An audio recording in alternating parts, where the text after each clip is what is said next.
दोस्तों, जय श्री राम। सभी को प्यार भरा नमस्कार। सभी सुखी रहें, सभी धनवान बने रहें। भगवान श्री राम से हमेशा आपके लिए यही प्रार्थना करते हैं। आज की हस्तरेखा ज्ञान विज्ञान में आपका स्वागत है। दोस्तों, आज की जानकारी आपके लिए होगी इंसान के दिमाग में भय भावना क्यों आती है और भय भावना के कारण क्या क्या हानियां हैं और इसके निवारण का क्या उपाय है। बड़ी ही खास जानकारी, बड़ी ही महत्वपूर्ण जानकारी है। वीडियो पूरी देखें और थोड़ा मेरे चैनल को भी लाइक करें, सब्सक्राइब करें, ताकि मेरा हौसला आपके लिए वीडियो बनाने के लिए बनता रहे। दोस्तों, हमारे मस्तिष्क में जो ख्याल आते हैं वो ही हमारी हस्तरेखाओं में उजागर हो जाते हैं। दिमाग की भय भावना के कारण अनावश्यक भय भावना आ जाती है। कई बार उनके कारण हमारी जीवन रेखा पर अनेकों प्रकार की व्याधियां दिखती हैं। जीवन रेखा सीढ़ी नुमा हो जाती है, अपनी जो चमक है उससे वीन हो जाती है, चमक खत्म हो जाती है। जब भी जीवन रेखा में कोई न कोई विकार होगा तो उसका जिम्मेदार हमारा दिमाग मस्तिष्क होगा। हमारे मस्तिष्क का सीधा असर हमारी जीवन रेखा पर, हस्तरेखाओं में आता है। तो सीढ़ी नुमा आकृति, दाग धब्बे अपने उद्गम स्थान से चलकर जब ऐसी स्थिति बनती है तो एक विशेष प्रकार की भय भावना हो जाती है। कई रोग भी लग जाते हैं।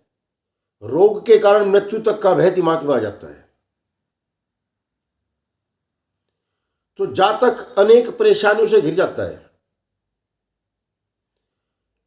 ऐसी स्थिति में क्या उपाय करना चाहिए जो जातक के लिए सार्थक हो, इस भय भावना से मुक्ति मिले, रोग से मुक्ति मिले, मृत्यु के भय से मुक्ति मिले? तो उसका उपाय मैं पहली वीडियो रत्नों के बारे में बता। रत्न द्वारा भी है। रत्न धारण आप कर लेंगे अपनी राशि के अनुसार, अपने ग्रह डाउन के अनुसार।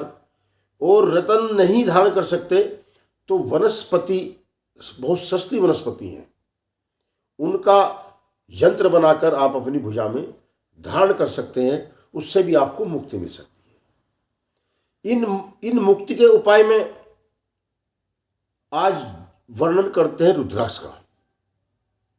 मैं इससे पहले कई वीडियो रुद्राक्ष के बारे में बता चुका हूं, क्योंकि एक मुखी से 14 मुखी तक रुद्राक्ष होते हैं और सबका अलग अलग महत्व है। आज की वीडियो में आपको बताया जाएगा कि नवम मुखी रुद्राक्ष, 9 मुखी रुद्राक्ष किसका कारक है, किस देवताओं का प्रिय है और क्या इसके लाभ हैं। 9 मुखी रुद्राक्ष पहनने वाला शिव का बहुत ही प्यारा होता है। यमराज और भैरव दोनों ही देवता इस रोग से मुक्ति दिलाते हैं, क्योंकि यमराज तथा काल भैरव इस रुद्राक्ष को धारण करने वाले व्यक्ति शिव के प्रिय हो जाते हैं। इसलिए यमराज और भैरव अपनी कृपा दृष्टि दिखाते हैं, जिस कारण इस रुद्राक्ष का महत्व बढ़ जाता है। भगवान शिव का प्यारा होने के कारण इंद्रलोक में भी इंद्र के बराबर ही छवि मिलती है जातक को, ऐसा पुस्तकों में लिखा गया है। तो इसको धारण करने का नियम बाईं भुजा, जिसको उल्टा हाथ कहते हैं, लेफ्ट हैंड करते हैं, काले धागे में गूंथकर सोमवार के दिन धारण करें। मंत्रोच्चारण द्वारा धारण करें। भगवान शिव, भैरव और यमराज का मन में चिंतन करें। इस समझकर उसको धारण करें तो आपके लिए अत्यंत कल्याणकारी होगा। आपको इस रोग से, आपको इस भय भावना से छुटकारा मिल जाएगा। ऐसा पुस्तकों में विद्वानों ने बताया है, लिखा हुआ है। दूसरा एक और इससे भी आसान तरीका है। थोड़ा वीडियो लंबी बन जाती है क्योंकि मैं भी आपको काम की बात बता रहा हूं और ये सब आपके लिए बहुत महत्वपूर्ण बात है। फिर लोग मारे मारे फिरते हैं, जब परेशानी में गिर जाते हैं। भगवान किसी को भी परेशानी में ना गिरे, क्योंकि सब अच्छी बात बता रहे हैं। आधे मिनट की, 30 सेकंड की, 40 सेकंड की वीडियो में कोई करोड़पति नहीं बनेगा, किसी का नुकसान नहीं होगा, किसी का फायदा नहीं होगा, जब तक आप पूरे विषय को नहीं समझोगे। और पूरा विषय समझने के लिए समय लगता है। सब इससे भी एक बड़ा उपाय है। सुंदरकांड की कुछ चौपाइयां हैं, क्योंकि रामायण का पाठ करता हूं मैं। बाबा तुलसीदास जी ने हमारे लिए मंत्र लिखे थे, चौपाई नहीं है, ये साधारण घटना नहीं है, ये चौपाइयां हैं। सुंदरकांड का यदि पाठ कराओगे तो सभी बाधाएं दूर हो जाएगी। उसमें हम संपुट बनाते हैं, दीन दयाल विरधु संभारी, हर हुनात मम संकट भारी। मैं संपुट का आपको जो ये 3-4 चौपाई है उनमें वर्णन है, और संपुट का क्या महत्व है, इस चौपाई का क्या महत्व है, ये मैं आपको चौपाई द्वारा, रामायण द्वारा ही बता रहा हूं। मेरे सामने रामायण रखी है। तात मातु हा सुनिए पुकारा, यही अवसर को हम ही उबारा। लंका में त्राईमान होने लगी जब हनुमान जी ने लंका में आग लगा दी। हाय बाप हाय माँ कहकर सब इधर उधर भागने लगे और कहने लगे, इस अवसर पर हमें कौन बचाएगा, हम जो कहा यह कपि नहीं हुई। लंकावासी कहने लगे कि हमने कहा था कि ये कपि, ये वानर नहीं हो सकता। वानर रूप धरी सुर कोई, कि वानर का रूप धारण करके कोई देवता आया है।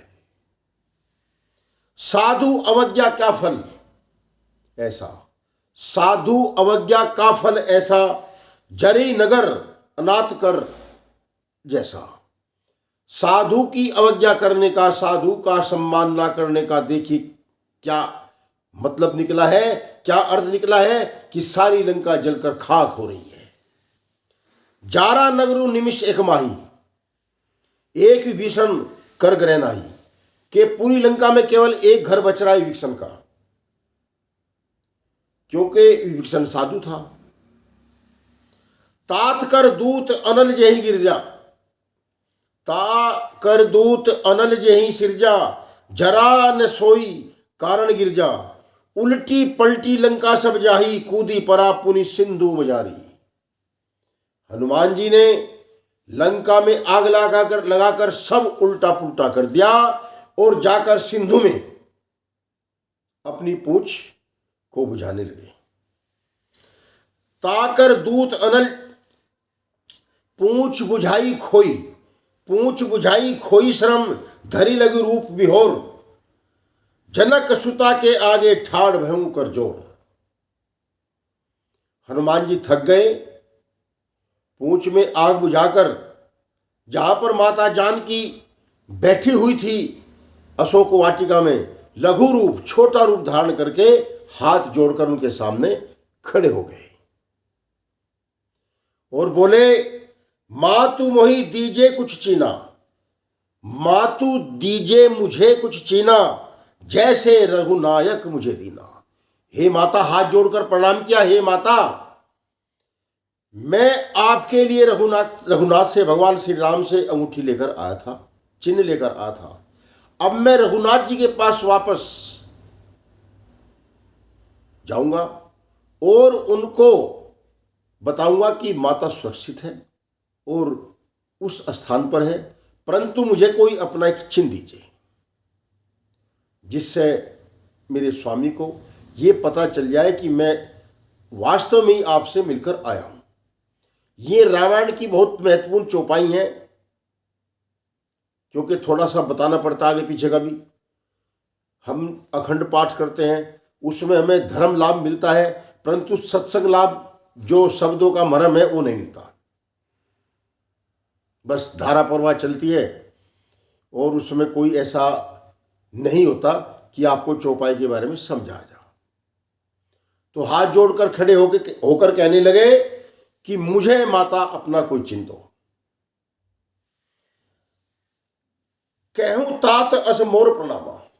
सीता जी कहने लगी, अब ये बात आती है ना कि आप भी रामायण का पाठ पढ़ते हो तो वहां पर संपुट लगते हैं 2 3 2 4 10 5, जैसा भी जिसको परेशानी होती है। हमारी रामायण में जिसको जो बाधा है, जिसको जो परेशानी है, उसका ही संपुट लगता है अपनी इच्छा के अनुसार। और ये बड़ा महत्वपूर्ण संपुट है जिसका मैं आपको परिचय करवा रहा हूं।